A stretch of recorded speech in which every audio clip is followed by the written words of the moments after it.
Well, this long country road in Newmarket is a dangerous path many residents of a nearby mental health facility take on a daily basis, walking along the gravel shoulder for at least 3.5 kilometers to the nearest gas station for a cup of coffee, all the while cars zooming by at highway speeds.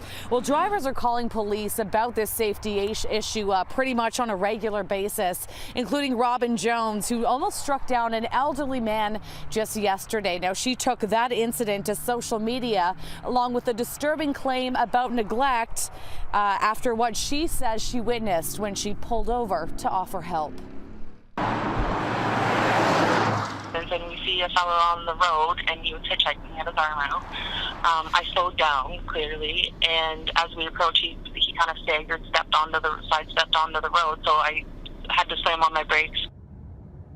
Robin Jones, a long-term care worker from Fenton Falls, wrote about that near miss on Facebook. She was nearly brought to tears when she pulled over to help the elderly man, who she says was filthy and clearly in distress. He spoke broken English. He was in pajamas. The back of his pants were covered right to his feet in dried feces. And there's another resident wandering aimlessly throughout the brush and forest. There was logs and it was not a walkable path. Mm-hmm. It was clear that he had been falling down because his knees were wet. He was muddy. His hands were cut. Comments on Robin's Facebook page started pouring in, with locals here in Newmarket voicing similar concerns. And I've had several people comment that one woman says she doesn't even go past there. She doesn't even use that route anymore because she's so afraid she's going to hit somebody. And then Lori contacted CityNews, stunned by what she had read online. Her father, who has now passed away, was once a resident at this facility and also wandered along that dangerous road. Well, I think that somebody needs to be monitoring them very closely. That was my thing that I asked for when all this happened, was how are they getting out? How are they not knowing where their residents are?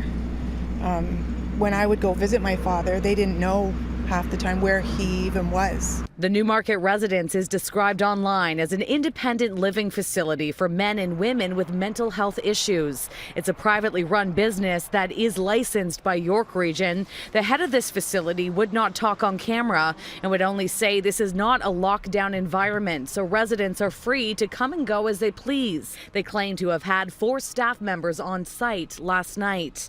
Here they have 82 beds, but say only about 50 people live here. Residents are supposed to sign out when they leave, but often just walk away on their own. The calls that we would typically receive in the area that you're talking about would be check welfare calls. So people, it's kind of a rural environment, and there be people walking down the side of a road. Davis Drive there, the speed limits are pretty high. I think it's 80 kilometers per hour in that zone. And sometimes the people are walking right on the gravel shoulder. There's no sidewalk for them. York Region Police tell me they do get regular calls about safety issues in this area, but there's not much they can do. Most of these calls are from residents leaving that facility. Yeah, there's a facility there that houses numerous people, and like most facilities, they're available to come and go as they please. So if they do choose to walk on the roadways, our officers will remind them to be sure to be careful, stay off to the side of the road as much as they possibly can.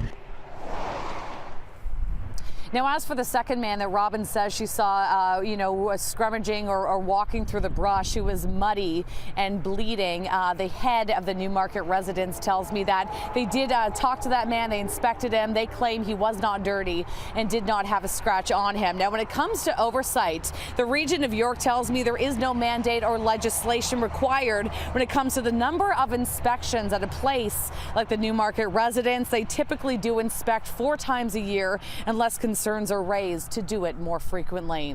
Now, a number of CityNews viewers did contact us about this story. If you have something you'd like us to look into or something you would like to share with us, here's how you can reach us.